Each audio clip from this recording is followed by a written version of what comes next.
Olá, sejam todos bem-vindos ao meu canal. Eu vou estar fazendo um react sobre o padre Paulo Ricardo. Ele vai estar falando sobre o culto a Maria, sobre a adoração à Mãe de Jesus, e vamos estar vendo aqui essa explicação, essa explanação dele defendendo o culto, a adoração a Maria. E eu vou estar aqui refutando algumas colocações que ele vai colocar. Eu vou estar refutando com base na Bíblia. Nada a mais que isso, tá bom? Vai ser um vídeo longo, me perdoe, porque demanda explicação. Vamos lá. Nós falamos até agora a respeito da devoção em geral. Demos vários exemplos a respeito da Virgem Maria, mas o que nos interessava mesmo era ver o que é uma devoção. Agora eu gostaria de falar especificamente da devoção e do culto devido à Santíssima Virgem Maria. Por quê? Porque a nossa tendência é achar que existem dois tipos de devoção, somente. Mas na verdade existem três. Ou seja, existe a devoção e o culto dado a Deus. Bom, o culto dado a Deus é o culto de latria. Nós devemos adorar a Deus, porque Deus é Deus. Esse culto, ele se estende a Jesus Cristo e à sua humanidade. Embora o corpo e a alma de Jesus tenham sido criados, nós devemos adorar Deus. Por quê? Porque o corpo e a alma de Jesus estão tão unidos à pessoa da Santíssima eu vou estar explicando essa parte, que é impossível nós separarmos as duas coisas. Bom, esse é o culto devido a Deus, latria. E pecar contra isso é um dos pecados mais graves que existe, o pecado da idolatria. Mas uma vez que a gente ama Deus, a gente também ama aquilo que vem de Deus, os dons de Deus. Ora, se você ama seu pai, sua mãe, ama sua esposa, seus filhos, quando você recebe um presente deles, você também ama aquilo porque vem deles. E assim é o culto que nós damos aos santos. Os santos são dons de Deus.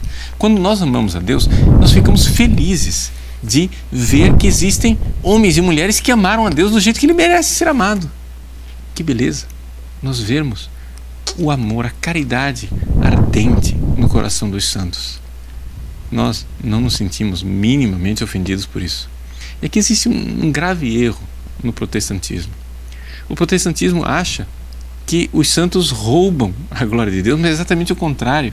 Qualquer pessoa que ama verdadeiramente a Deus fica feliz de ver que alguém conseguiu amar Deus mais do que eu amo. Puxa vida, quando eu vejo um Padre Pio celebrar missa com a devoção, com o amor a Jesus e a devoção a Maria que ele tinha, fico tão feliz de ver que um sacerdote conseguiu viver o seu sacerdócio amando a Deus. Isso me inspira e me leva a querer amar mais a Deus. E é por isso que nós temos a devoção aos santos, porque ela é muito útil, ela nos ajuda nesse caminho da santidade.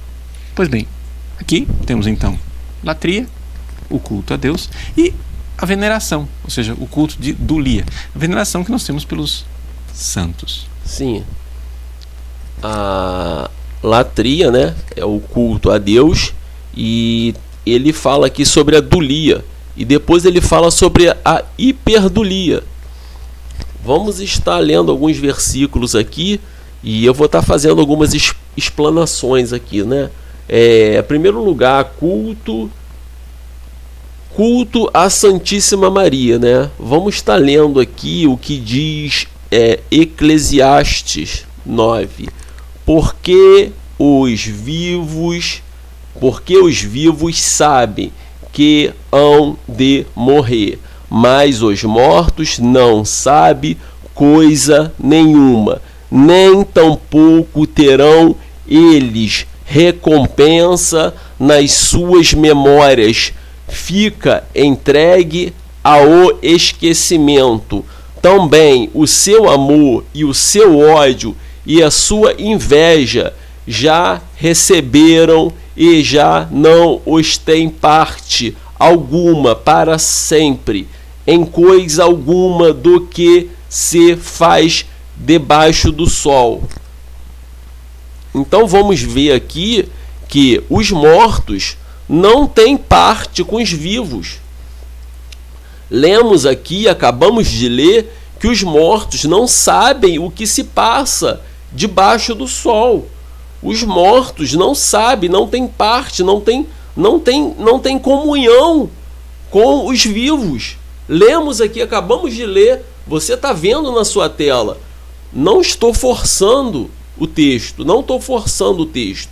Então o culto a Maria é necromancia. O culto aos mortos é necromancia. Os mortos não têm parte com os vivos. Acabamos de ler aqui.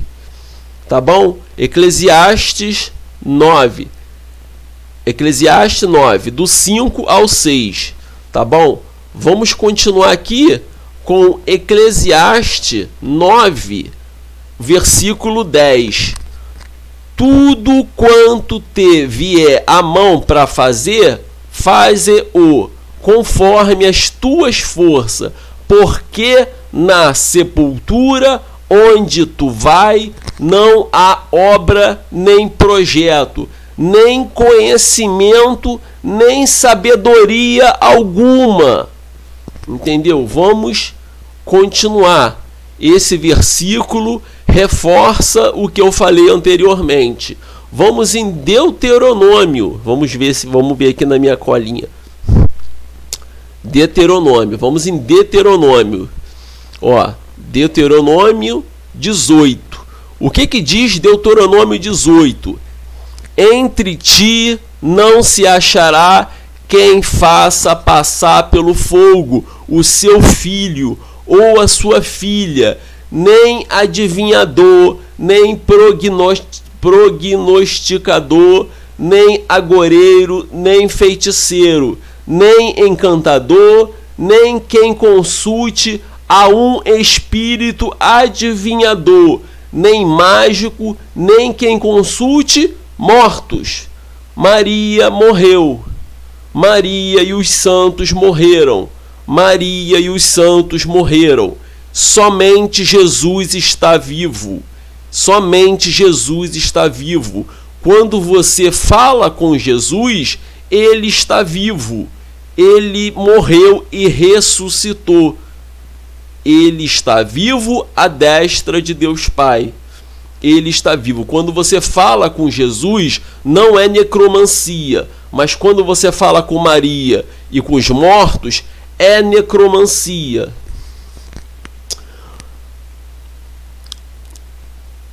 Pois todos... Onde eu parei? Nem encantador, nem quem consulte um espírito adivinha, nem mágico, e nem quem consulte os mortos. Pois todos aqueles que fazem tal é abominação ao Senhor, e por estas abominações o Senhor teu Deus os lançará fora diante de ti. Tá bom? Essa a passagem que eu já deixo já logo aqui no começo desse vídeo, tá bom? Então, fazer petições, conversar com Maria, fazer petições, falar com Maria é necromancia. Necromancia. Ela está morta. Não há na Bíblia relato algum que ela foi suscitada aos céus. Não há relato, não há, é só especulação, não há relato bíblico de que Maria foi assunta aos céus. Não há relato. Não podemos crer naquilo que não está escrito. Não podemos crer. Maria não foi assunta aos céus. Maria morreu e os seus ossos descansam lá na terra onde ela morreu, lá em, eu não sei onde ela morreu exatamente, se era Nazaré, se era Jerusalém, eu não sei exatamente onde ela morreu, mas ela morreu e os seus ossos descansam os ossos, e a alma está com o Senhor. A alma está com o Senhor, os ossos descansam aqui na terra, ela está morta. Jesus está vivo, entendeu? Jesus está vivo. Vamos ver Isaías. Vamos ver Isaías. Sobre o culto a Maria, sobre o culto de dolia e hiperdolia, sobre o culto de dolia e hiperdolia. Vamos ler Isaías 42. Vamos ler Isaías 42. Eu sou o Senhor, e este é o meu nome, a minha glória. O que é glória? O que é glória?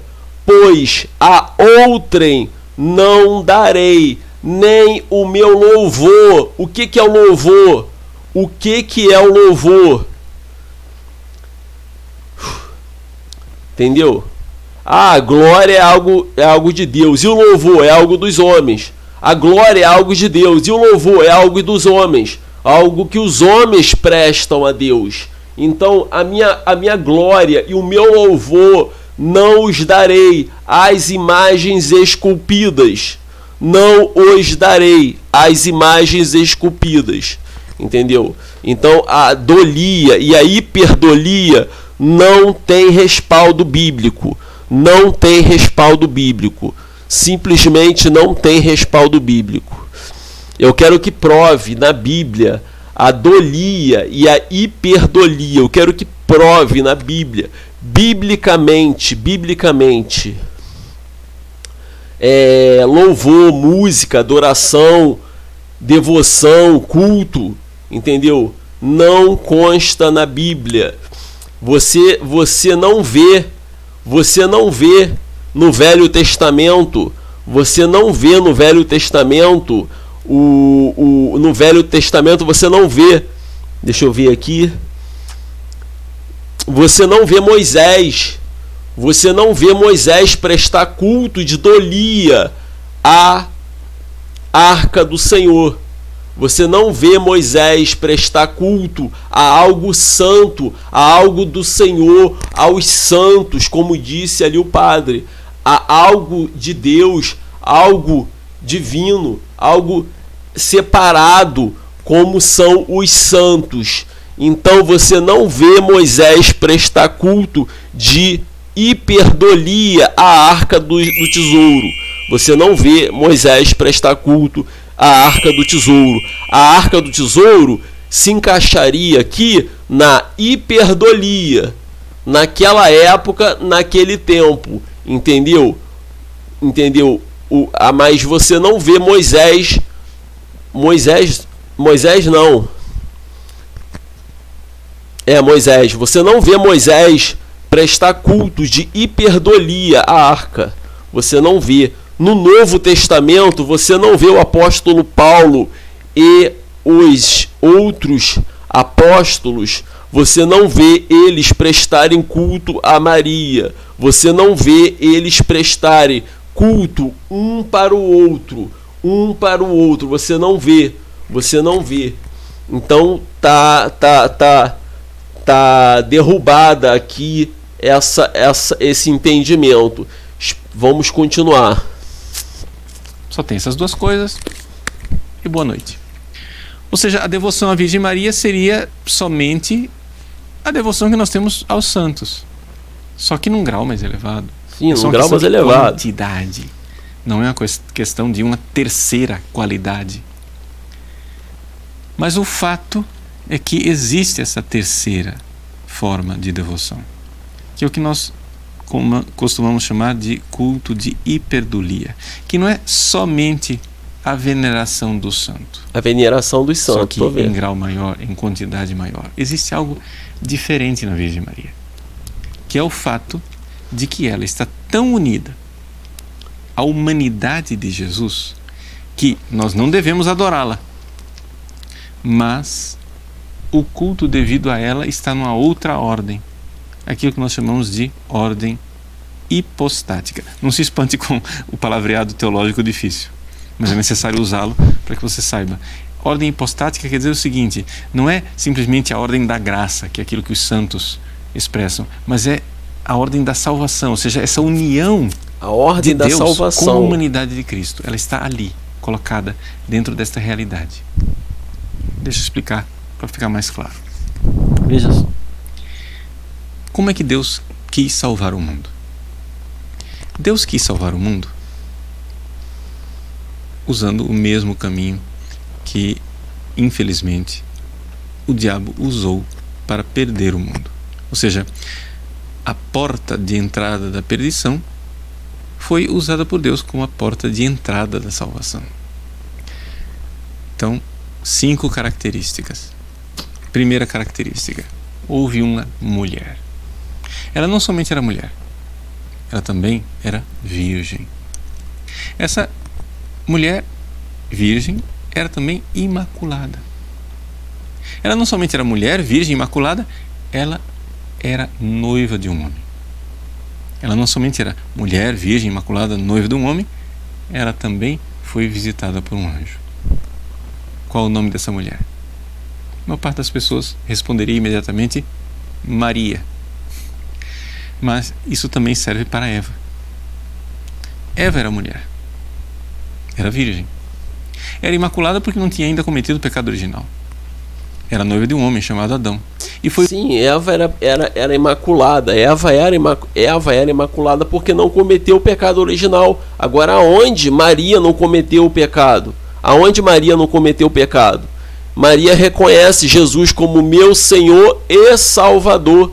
Então, ela precisa de um Salvador. Se ela não tivesse cometido o pecado, ela não diria que não reconheceria, não precisaria reconhecer Jesus como seu Salvador. Então, que esse negócio de imaculada aí, eu não entendi direito, mas pelo contexto é isso, entendeu? Não tem, cara, não tem. Maria cometia pecado, Maria foi sacrificar. Você procura, eu vou pausar aqui, vou procurar. Aqui, vemos aqui, olha só, Lucas 2, e cumpriu-se os dias da purificação dela. Dela quem? Mãe de Maria, mãe de Jesus. Cumpriu-se o que? Cumpriu-se os seus dias da purificação dela. Dela quem? A mãe de Jesus. Segundo a lei de Moisés, e levaram a Jerusalém para o apresentar ao Senhor. Lucas 2:22. E cumpriu-se os dias da purificação dela, segundo a lei de Moisés, e levaram a Jerusalém para o apresentar ao Senhor. Entendeu? Eu não entendo, gente, eu não entendo, sinceramente eu não entendo. Foi visitada por um anjo chamado Satanás, a antiga serpente. Eva desobedeceu e a perdição entrou no mundo.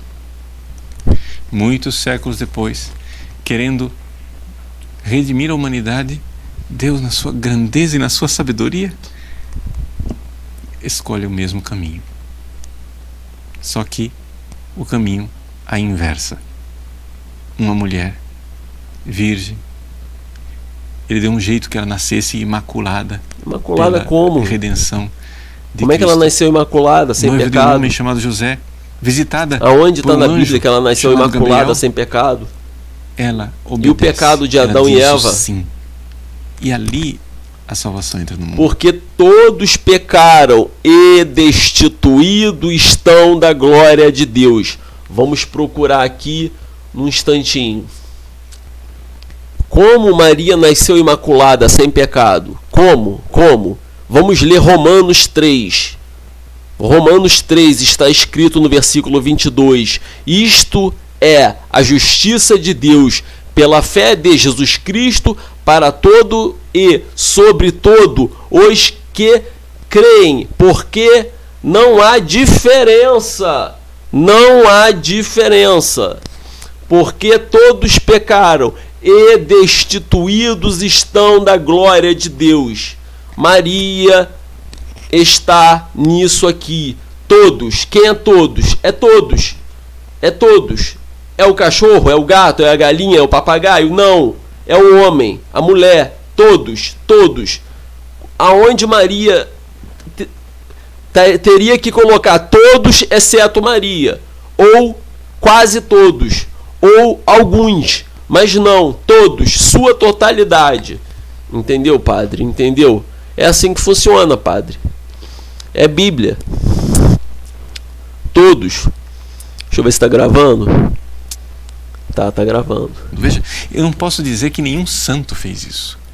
Nenhum santo foi a porta usada por Deus para a salvação.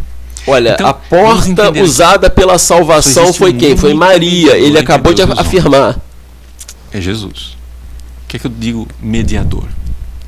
Mediador não é simplesmente aquele que fica dando recadinho. Não, aqui a coisa é muito forte. Trata-se de uma ponte. Jesus é a escadaria que une o céu e a terra. Para que uma escadaria una o céu e a terra, ela precisa estar bem fundada lá no céu. Jesus é Deus como Deus Pai. E precisa estar bem fundado aqui na terra. Jesus é homem como nós, exceto no pecado.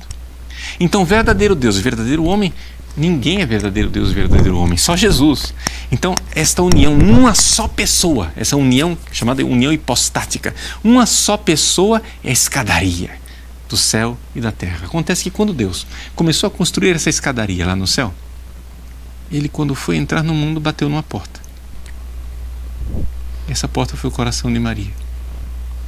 E Deus pediu licença para entrar. Ele não precisava, mas ele quis. Porque foi com o consentimento de uma mulher que a perdição entrou no mundo. Deus, no seu desígnio maravilhoso, que quis que fosse o consentimento de uma mulher o caminho da salvação do mundo. E ela disse sim, ela obedeceu. Eis aqui a serva do Senhor. E a salvação entrou no mundo. Então nós podemos dizer que existe uma ponte, uma escadaria entre o céu e a terra, mas essa escadaria passa por uma porta. Tá vendo? Essa porta é Maria. Tá vendo? Essa porta... O único... Eu vou voltar aqui. Essa porta é Maria. Passa por uma porta. Essa porta é Maria. Essa porta é Maria, né? E depois ele chama ela de medianeira. Vamos estar lendo aqui. Essa porta é Maria. João 10. João 10. Aqui você pode começar lendo de cima. João 10. Como o nosso tempo é curto, senão o nosso vídeo vai ficar muito cansativo. João 10, o versículo 7, diz explicitamente assim: tornou, pois, Jesus a dizer-lhe: em verdade vos digo que eu sou a porta das ovelhas. Todo quanto viere antes de mim são ladrões e salteadores, mas as ovelhas não os ouviram. Eu sou a porta. Se alguém entrar por mim, não por Maria, entrar por mim, salvar-se-á, e entrará e sairá e achará pastagem. Entendeu? O ladrão vem senão a roubar, matar e a destruir. Entendeu? Entendeu? Como? Depois ele chama Maria de medianeira. Maria medianeira, deixa eu ver. 8:37. Vamos continuar lendo. O único que realmente une é Jesus. Ele é a escada. Mas nós podemos também chamar Maria de medianeira, porque ela é a porta de entrada. Sim, você afirmou isso com todas as letras, né? Vamos ler 1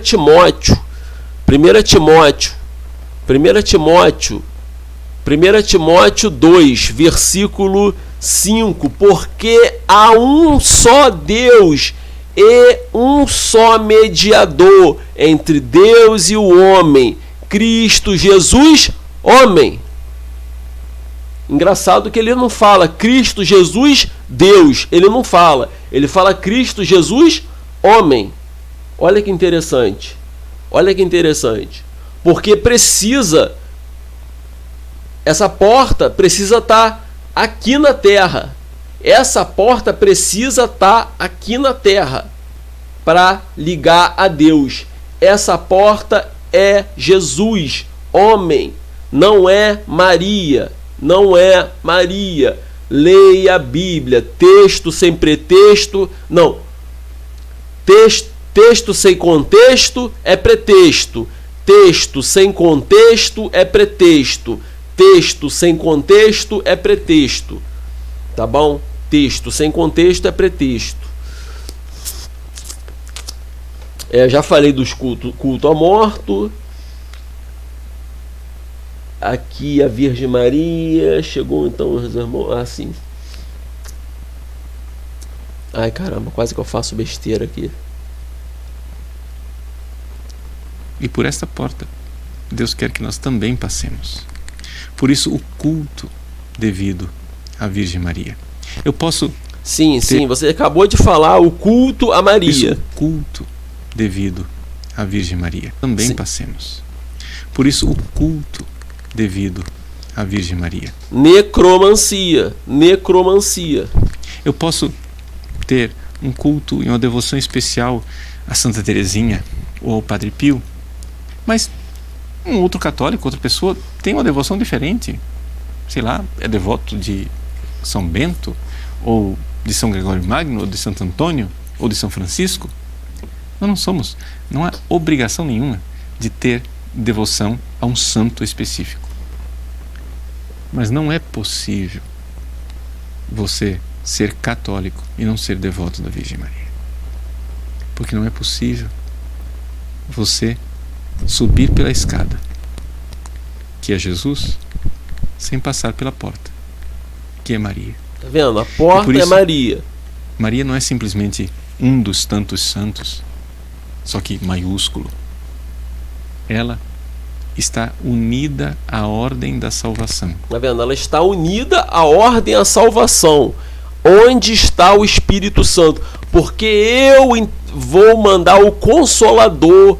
Eu mandarei o Consolador. E quando ele vier, convencerá o mundo do pecado, da justiça e do juízo.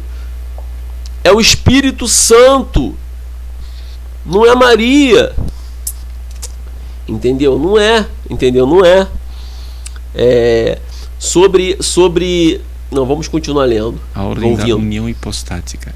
Ela foi instrumento de salvação universal para todos nós. Nenhum santo pode dizer isso. Instrumento de salvação universal é o Espírito Santo. Instrumento de salvação universal é o Espírito Santo. Não é Maria. Ela pode dizer, nós temos que reconhecer, e meditando sobre esta bondade divina, quanta devoção surge no nosso coração, uma prontidão para amar e servir a um Deus tão bom, que nos deu uma mãe tão boa. Sim, te deu uma mãe, né? Te deu uma mãe tão boa. O Senhor te deu uma mãe tão boa, né? Vamos ler aqui Jeremias 2. Ele acabou de falar que Deus deu uma mãe para ele tão boa. Vamos ler Jeremias 2. Jeremias 2, versículo 27. Quem diz ao pau: tu és meu pai, e a pedra, tu me geraste, porque me viraram as costas e não o rosto, mas no tempo da sua angústia dirão: levanta-te e livra-nos. Entendeu?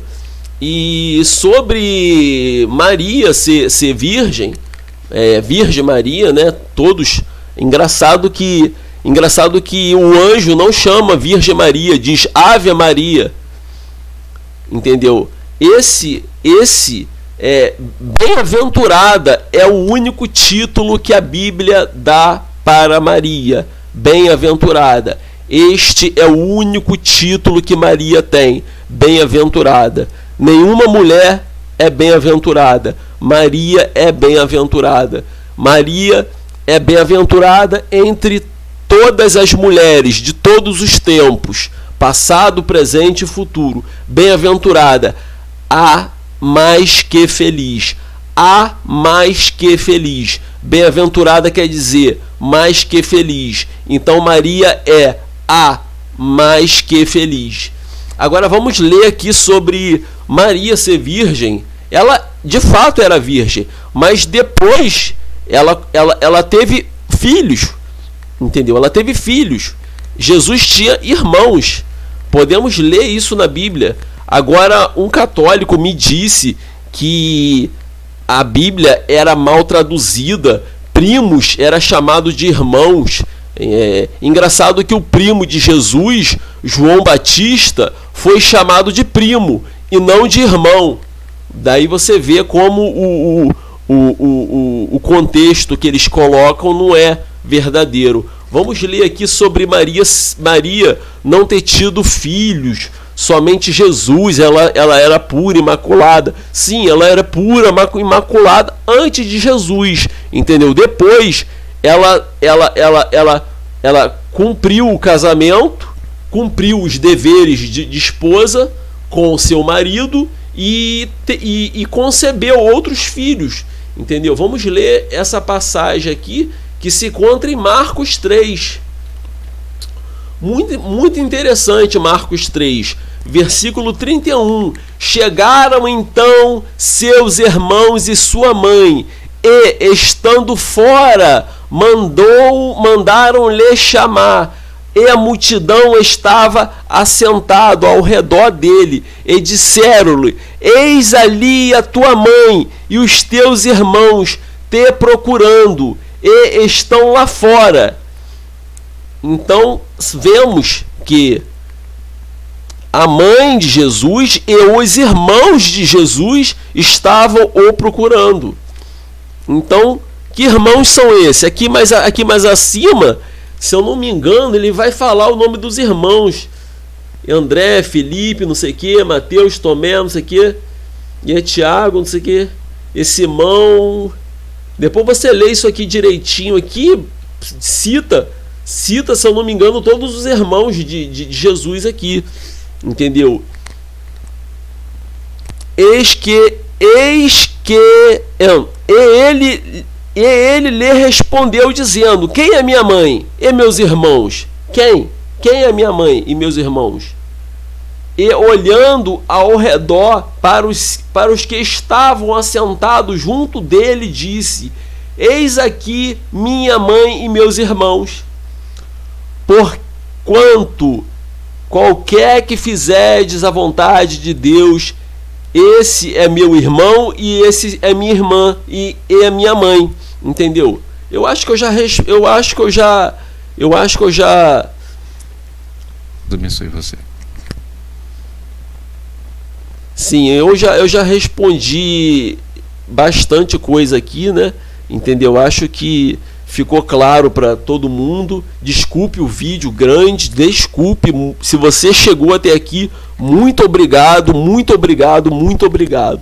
Que o Espírito Santo de Deus fale no seu coração, que não seja só as minhas palavras,